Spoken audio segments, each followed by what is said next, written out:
Hi guys, Olive here. Here today to do a book review for you, but in a format that I have not done in a very long time. I have not done a drunk book review in over a year. The last one I did was during Nonfiction November of 2017, but 2018 has been so crazy that I honestly just haven't had time to make one. So in today's video, I'm going to be doing my one and only drunk book review of the year. I thought it would be very appropriate to do a drunk book review of a book that I have just recently finished, which is Last Call, The Rise and Fall of Prohibition by Daniel Okrent. On December 5th, it was actually the 85th anniversary of the repeal of Prohibition, so I thought we would have a little bit of a late celebration by reviewing this book while fittingly taking shots of moonshine. This is actually apple pie moonshine, which I really like, although I always mix it with other things because it is no joke, so we will see how taking shots goes. Pray for me. I'm going to split this review into 3 sections, so there will be a shot for each section. I'm taking the biggest one first, and then I am making them smaller. First, I'm going to discuss how Prohibition came about. Then I'm going to talk about what all happened during the dry years. And then we're going to discuss how eventually it was repealed. Here we go. Oh God, I could only do half. Okay.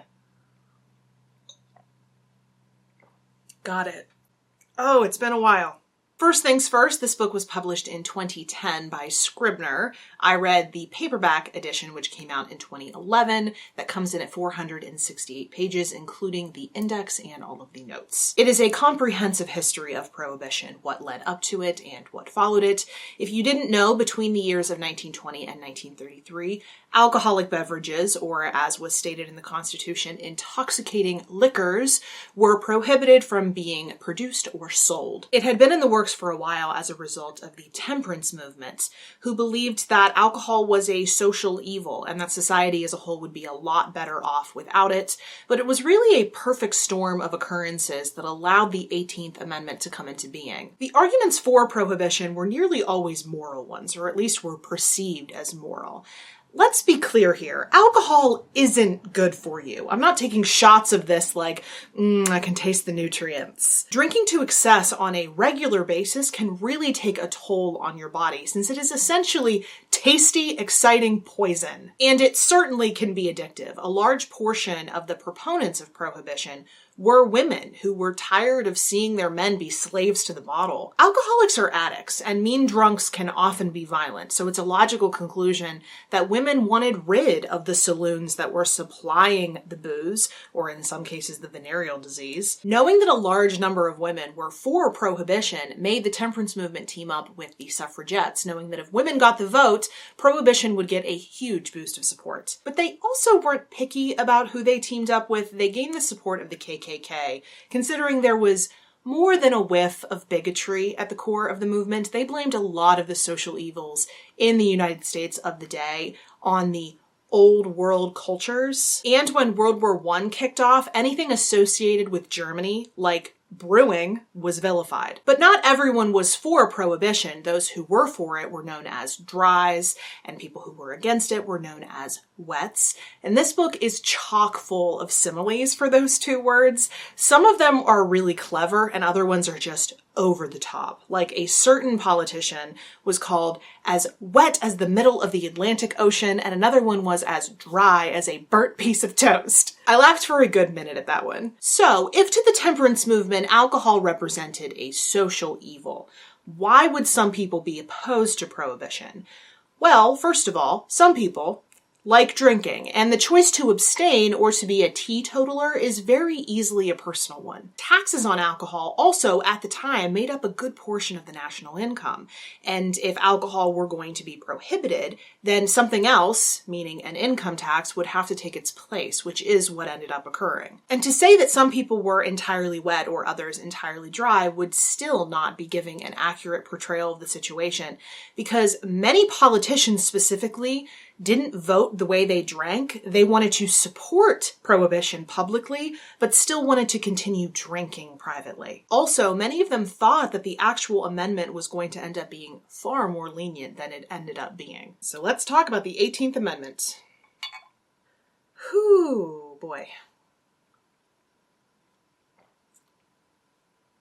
Oh God, I feel that everywhere. On January 19th, 1919, the good old US of A was given a year to cleanse itself of any intoxicating liquors, which was intentionally vaguely written to get it ratified. It was later defined to mean anything over 0.5% alcohol. So technically anything fermented, like sauerkraut, was off limits. There were exceptions to this rule. Farmers were still allowed to preserve their crops by turning them into alcohol. Sacramental or religious wine was still allowed to be produced.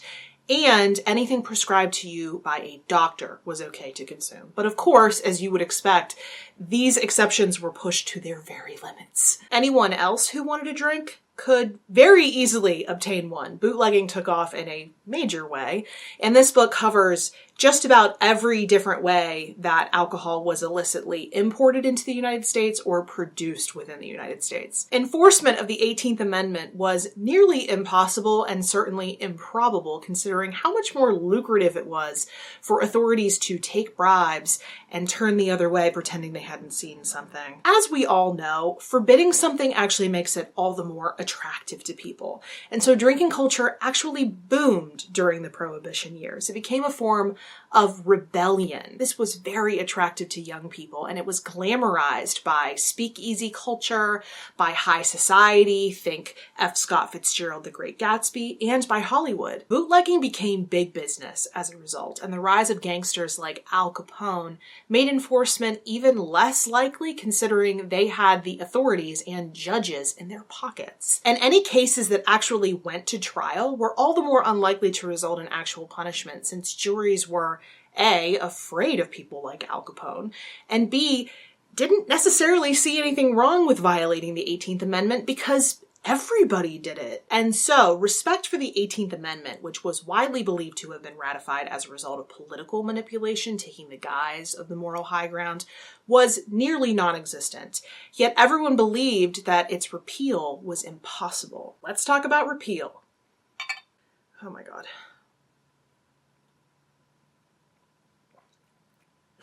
Everyone thought that repeal was impossible because a constitutional amendment had never been repealed before. But on December 5th, 1933, after much political back and forth, the 21st Amendment was introduced, which repealed the 18th. The 21st Amendment was slowly ratified state by state, even in rural states that wanted prohibition to begin with. No one can argue that prohibition was a massive failure of a social experiment. It did not come about honestly, and very few people respected it.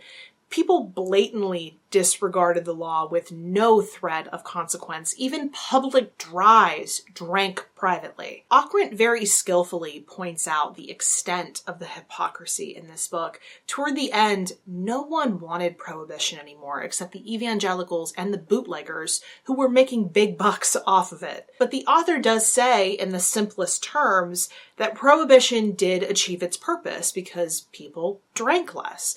I personally think that's just because the poor couldn't afford the premium price that Prohibition put on booze. I personally think that's all that Prohibition did, make it costlier to drink, which could have just as easily been achieved with a higher sin tax and infinitely less moral cajoling. But as a whole, it was a national embarrassment. Other countries didn't understand or respect why we were doing it. People flagrantly disregarded the law, and it fueled the black market in a way that we probably have never been able to come back from. The fact remains that to make something illegal begets more illegal activity. This is something I think we're seeing a lot with the war on drugs. People tend to turn to substance abuse when they are in very dire circumstances, mainly economically. So if we were investing in our people as a society, then they would be more capable of investing in themselves and not needing to become reliant on substances to get through the everyday. But I'm not here to preach. I'm here to discuss this book. I thought it was fantastic. Not only did it teach me everything I have discussed in this video and more, but it was told in a way that was far from dry. See what I did there? Seriously though, this book is absolutely infused with personality. Okrent writes with a tremendous amount of style and wit. I was chuckling at his turn of phrase more than once during the reading experience. He also flawlessly flows through the history, giving you all the necessary detail for you to be able to see the big picture. This is not an overview by any means. So if you want to learn more about this curiously contradictory period in American history, I cannot recommend this book enough. I also know that there is a PBS documentary that features this book, but from what I hear, it is 5 hours long, and as of right now, I need a nap, so that's going to have to wait. If you have read this book or want to read this book, I would love to hear from you in the comment section below, or if you would prefer to interact with me somewhere other than YouTube when I am in a sober state, you can find me on a variety of different places on social media. The links to all of my profiles are linked in the description box below. Thank you so much for watching. I hope you're having a wonderful day, and I will see you in the next sober video. Bye.